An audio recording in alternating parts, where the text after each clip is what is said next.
Cairo, the capital city of Egypt, is one of the largest cities in the entire Africa.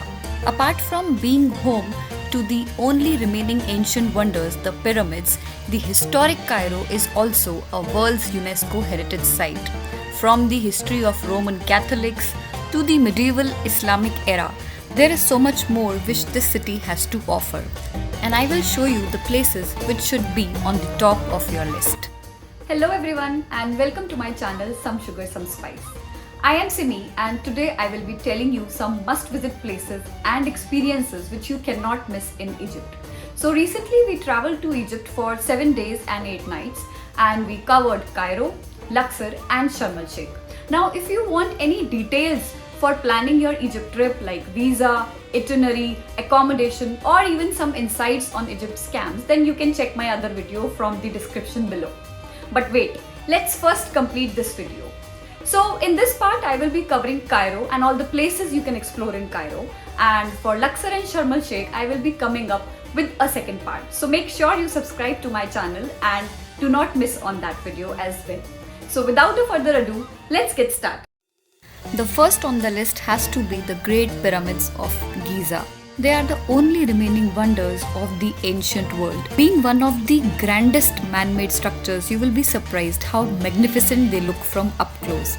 We clicked some pictures and had our own Bollywood Suraj Hua Madhyam moment. But try to visit them early in the morning as the crowd will be too much here. We even decided to visit inside the pyramids and see what they hold inside the chamber. And we were surprised to see how the route was a complete tunnel, which is also called as Robber's Tunnel. There were many stairs and you also have to bend sometimes to cross the passage. It can get a little claustrophobic at times, so you can take a known decision by yourself. But the complete route is an experience in itself. And finally, when you reach on top inside the tunnel, these are just the empty burial chambers. And that's how we explored the pyramids from up close and from inside. Next, there are 2 more sites which you can cover while you are visiting these pyramids. The first place is the point from where you can see a panoramic view of all the pyramids. Now, this place was really beautiful and less crowded as well. And thirdly, you should definitely visit the Sphinx. This is a human head with a lion's body representing the Egyptian sun god. Right next to it is the Valley Temple. This was basically the place where the purification of the mummies used to take place before the burial happens. All these 3 sites in the Giza will take you around 2 to 3 hours to cover. And if you want to go detail into the history, then having a tourist guide is certainly recommended. And one should also enjoy the beautiful lightings of the pyramid during the night. We enjoyed this from the terrace of our hotel in Giza, but you can also enjoy the light and sound show from the pyramids complex. Another place which you can plan to visit is the Coptic Cairo. Coptic Cairo is known as the stronghold of Christianity in Old Cairo, which dates back to the time when the pharaonic religions of ancient Egypt had died out and Islam had not yet arrived. There are 2 main sites which you can cover in the Coptic Cairo. The first is the Saint Virgin Mary's Coptic Orthodox Church, which is one of the oldest churches in Egypt, built in around 3rd century. It is also known as the Hanging Church due to its structure being erected over the old Roman fortress known as the Babylon Fortress. Then you can visit the Abu Sarga Church. In this church you can go inside the caves where the Holy Family, Joseph, Mary and infant Jesus had taken refuge while their time in Egypt. You can see the well from which they drank and their stone bed, along with many other historical stones. The third place which must be in your list is the Egyptian Museum. The Egyptian Museum has around 250,000 pieces displaying a rare collection of Egyptian art and history artifacts over 5,000 years. This astonishing building was built by a French architect. There is a hall in the museum that hosts around 11 royal kings and queens.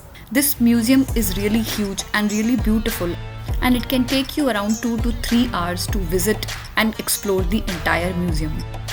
There are so many stories which these symbols portray, and we were able to listen to all of those through our tourist guide. So it's better if you have a guide with you, or if you have any book to explore and discover what everything represents.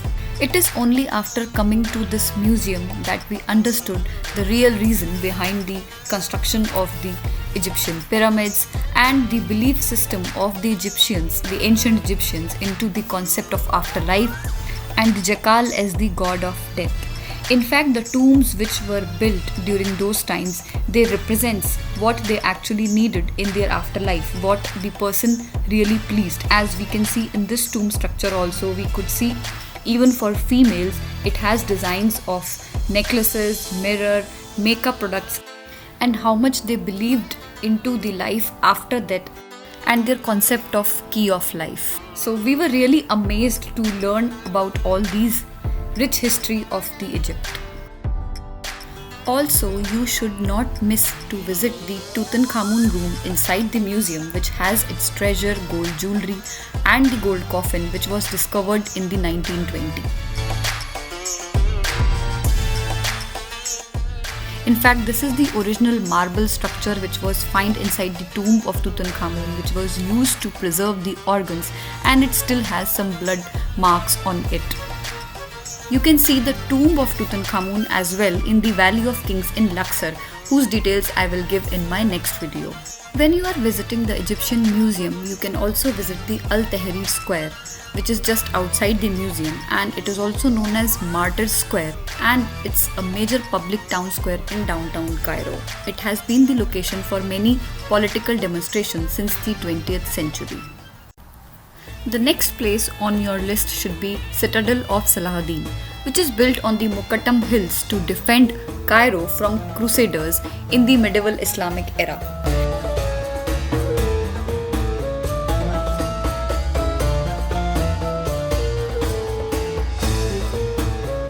Inside this citadel lies the Muhammad Ali Alabaster Mosque, which was designed by a Turkish architect who came from Istanbul to build this beautiful mosque for the ruler of Egypt. Its Turkish style is evident from its minarets, large chandeliers, decorated walls and beautiful hanging lamps of the globe. The name alabaster also came from the gorgeous alabaster stone which is used in construction of this mosque.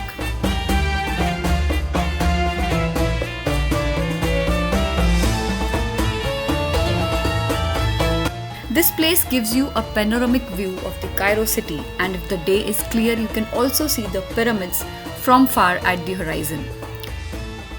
Once you are done with exploring all the places in Cairo and you want to buy some souvenirs for back home, then you can explore some government-run souvenir shops as well as this papyrus workshop, where you can see how the papyrus paper is made. Now, papyrus was the paper which was first used by the Egyptians for writing.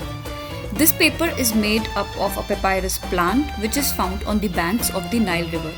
This is said to be the longest lasting paper as it's made of antibacterial and rot resistant cellulose. This paper dries up super quickly and cannot be easily torn with hands. They will show you the complete process, how it is prepared, and then the workshop also has many paintings for showcase, so you can go have a look, and if you want you can buy some Egyptian paintings for yourself as souvenirs. So this was all I had for this video. I will be coming up with another part for Luxor and Sharm el Sheikh. Till then, make sure you like, share and subscribe to my channel. Take care, bye bye, see you in the next one.